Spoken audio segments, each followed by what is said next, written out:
You're trying to be a world class employee, present husband, an engaged father, a healthy individual, and a spiritual leader all at the same time. And you're exhausted because it feels like you're failing at all of them. What if I told you balance is a myth designed to make you feel inadequate?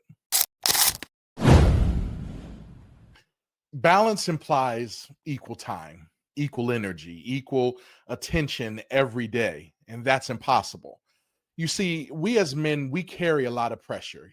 We're expected to be everything to everyone. And when we can't, we feel like we're failing.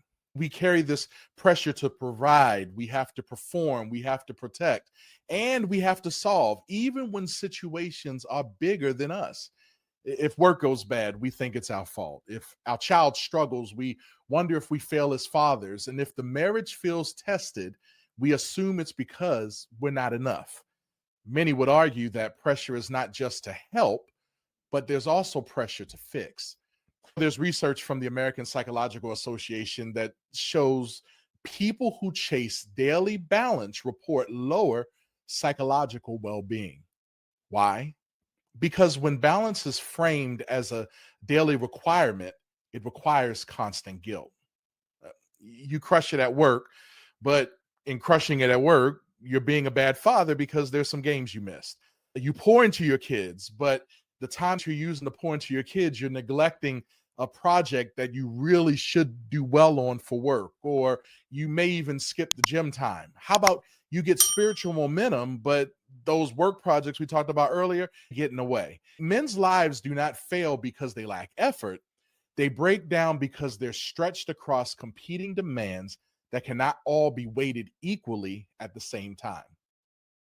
So, understand this, everybody. We were never designed to live with five different full time identities at the same time. So, let's talk a little bit about integration. Integration is all about the parts of your life working together instead of competing with each other. Integration means that your roles don't have to fight for attention every day. It acknowledges that your identity is multidimensional, but your energy isn't. Integration means everything in your life has a place without demanding equal space. Balance demands equality, while integration allows harmony. As a choir member, you may understand where I'm going with this. There's the tenors, the altos, sopranos, right? And they're all singing the same song, but they're not always singing the same part or with the same intensity. For instance, sometimes the sopranos are carrying the melody while altos and tenors are holding down the harmony. Sometimes the altos have to resolve the chord while the tenors sing straight through. Sometimes there's a whole section where the tenors aren't singing at all. Now, nobody in the choir is failing. Nobody is out of balance. They're just doing their part when it's their time to shine. And watch this, everybody. When every section comes in at the right moment, the song becomes beautiful. Your life works the same way. Your job doesn't need you to sing every measure, right? Your family doesn't need you at full volume every hour. And I'm going to say this, your health might need a solo for a season. At church, I'm going to let you in on this little secret too. You won't go to hell because you missed a Sunday or two. One of the things that I've been very transparent about is the fact that I had to focus on my health. And this is beyond my time at the Biggest Loser Ranch. As a matter of fact, I came home from the Biggest Loser and let some things go. And eventually it caught up with me in a worse way. And there came a point where I had to shut everything else down and focus on my health. And that's what it was. It was really saying, all right, you know what? If I don't take care of these things right now, to be honest with you, I'm not going to be able to get everything else taken care of. I was flying the other day, and a lot of times you have the flight attendant, when they're given the safety demonstration, they always say, before you can help other people with their face mask, the air mask, the oxygen mask, you have to put yours on yourselves. I really had to think about that because I was pouring into so many other people and the things. But the fact was, I was slowly getting poured out of. I was needing a refresh. And so recognize this, everybody, that your life works best when your values lead your calendar and not the other way around. What I went through with my health was not just a hard chapter, it was a season. And once I finally accepted that it was a season, things started to make sense. And that is what I want to talk about next, the power of knowing your season.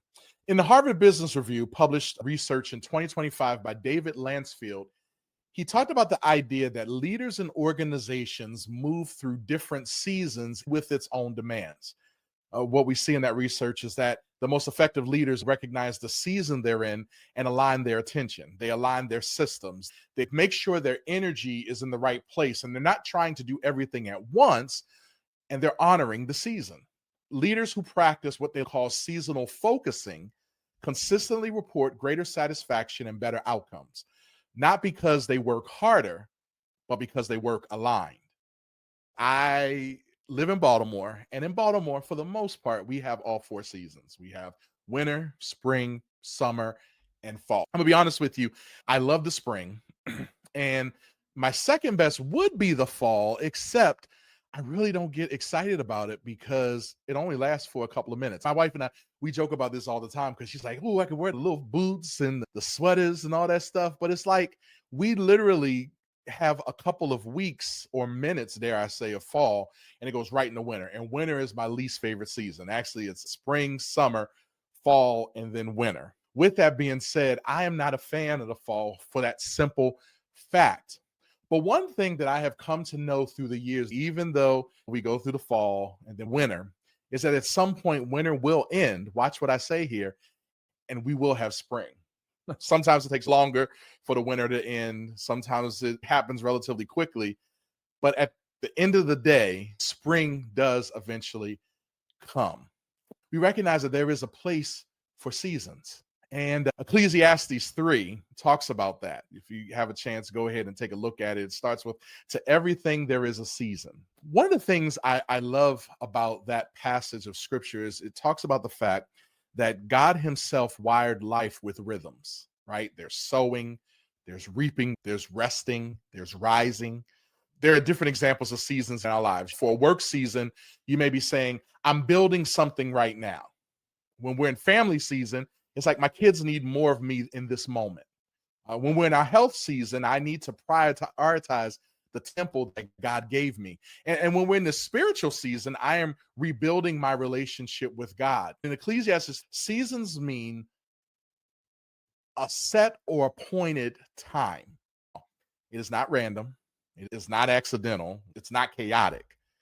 God sets the time, the boundaries, and the purpose. There are two major words when you start talking about a time, particularly in the Bible. You have chronos and kairos. Chronos is when you look at your phone, your watch, the clock on the wall, even the sundial. That's physical time, the calendar, deadlines. But kairos is God's time. God's day could be 24 hours, it could be a minute. God's time is what we're talking about when it comes to kairos. As I share stories about The Biggest Loser, one of the things that you see on the show, it's like each episode was a week. You start off the week with your first workout. We had another workout the next day, and then we had a challenge. And then there was a last chance workout. After the last chance workout, you had the weigh in. But it sounds like, 7 day a week, right? 7 day week. Actually, sometimes the week was literally 7 days. It really was. Like, they didn't really film on the weekends. It was a Monday through Friday type of thing. But there were times where the week actually lasted for 2 weeks. I think particularly around this time when we were getting close to Thanksgiving, we actually took a 10-day break of filming because it was the holiday time. But at the end of the day, you all didn't know what it was, right? And that's how I want you to view Kairos. When it comes to God and his timing, understand that timing could be just that. What I really appreciate about God's timing is that he has it all worked out. Everything is aligned with what it's supposed to be, that everything is good. And so with that, one of the things that I want to challenge you all to recognize is that a lot of brothers are exhausted, not because they lack ability, but because they're living outside their season. Think about that. You're trying to build when God is saying rest. You are trying to run when God is saying heal. You are trying to fix everything when God is saying focus. A lot of things can be true all at the same time. You need to take care of your family. You need to take care of your personal health. You need to take care of things at work. You need to be able to manage all those things. There are some times where you find yourself being lopsided and things are wishy washy. Sometimes you just need to figure out what is it that I really need to be focusing in and honing in on now and making it my point of emphasis, right? There are other things that I can go into autopilot on. Maybe you're saying that health is the thing I need to work on right now. So I'm going to do what I'm supposed to do at work. But when the time comes to volunteer for some extra things, what I'm going to do is recognize that if those extra things keep me away from going to the gym when I'm supposed to go, I'm going to sit that out for right now.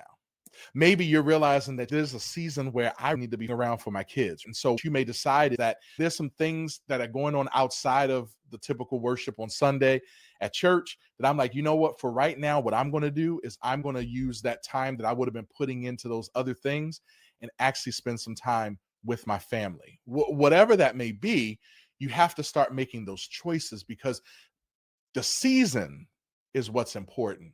So this is what I want you to do. I want you to understand this, that my health season forced me to stop pretending everything was fine. And I had to get real about where I was. And that is the moment when change truly began to happen in my life. Your moment starts when you identify your season. So let's do that now. I want you to grab your phone, grab your notepad. I want you to write down 5 areas: work, family, health, faith, and self. Write down these 5 areas: work, family, health, faith, and self. Now, what I want you to do is rate each area on a scale of 1 to 10. 1 means, you know what, that area is struggling, and 10 means that area feels strong and steady. Go ahead and take a few moments and just rate each of those. Where's work at right now? Where's family? Where's health? Where's faith? Where's self? All right, now, hopefully by now you have your ratings, and here's how it works. But here's the key though: you have to be honest, you got to be open, and lastly, you got to be willing. You got to be honest, you got to be open, and lastly, you got to be willing. With your rankings, I want you to think of these 4 questions. Number 1, where do you feel the greatest conviction or need? Like right now, where do you feel you're being pulled to? What is that greatest need that you have? Where are you leaking energy? In other words, where is it the energy just fading from you and it's kind of just oozing out and it's not in a healthy way? Here's a third one. Where do you feel God is pressing you right now? And lastly, what would change the fastest if you gave it focused attention? All right. So where do you feel the greatest conviction or need? Where are you leaking energy? Where is God pressing you right now? And lastly, what would change the fastest if you gave it focused attention? Now, based on your answers, I want you to pick the season you want to focus in on for the next quarter. Remember, in our Chronos calendars, we have the 12 months. And when you divide that by 4 quarters or seasons, we kind of have what we have. What I want you to do is I want you to divide that into quarters and divide what are the next 90 days, right? What is the area for the next 90 days, the season I'm going to focus on for the next quarter, right? So, for example, for work, what you may decide, if you know what, work is the area, right? Work is the one I need to focus in on. Then I'll talk about maybe building, learning, or stretching, focusing on strengthening your acumen in a specific discipline. Maybe you have to hunker down on a project, right? And so that's what you're going to focus on this quarter. Now, let's say you came up with family. And what this means is, you know what? I need to be intentional, right? Maybe I need to be intentional about family date nights, or family may just include you and your spouse, right? Or maybe you and your kids. Make sure you're having those constructive conversations, right? Whatever it is, understand that it's presence over performance, right? It's about making sure you're present to whatever situation you need to be in with your family. Maybe the season you picked was health. And so that may be, you know, for the next 90 days, what I'm going to do is I'm going to focus on walking more, or drinking more water, or catching up on overdue doctor's appointments or screenings, right? That's something you may need to focus in on. Maybe you say, you know what, Dr. Mike, I need to focus on faith. You know what? I highly recommend a period of fasting or participate in a small group that your church may have or your local assembly may have. The other piece to that is make sure you may say, you know what, I need to consistently attend church and not just to serve. For those of you in ministry where part of your ministry includes teaching from the Bible, maybe you need to devote some time not preparing for your next lesson to teach others, but to hear from God for yourself. Maybe you said, you know what, I need to really work on me. And maybe what this means is there's some morale issues that you got to work on. Maybe there's some self perception that you got to work on. Some of you may be battling with some imposter syndrome, or maybe there's some relationships that have really been weighing you down, whatever that could be.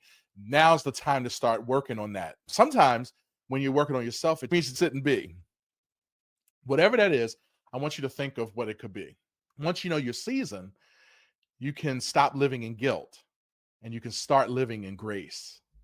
You can stop trying to be everything everywhere, and you can start becoming who God designed you to be right now. Hey, everybody, this is Dr. Mike. This is the One Click Podcast.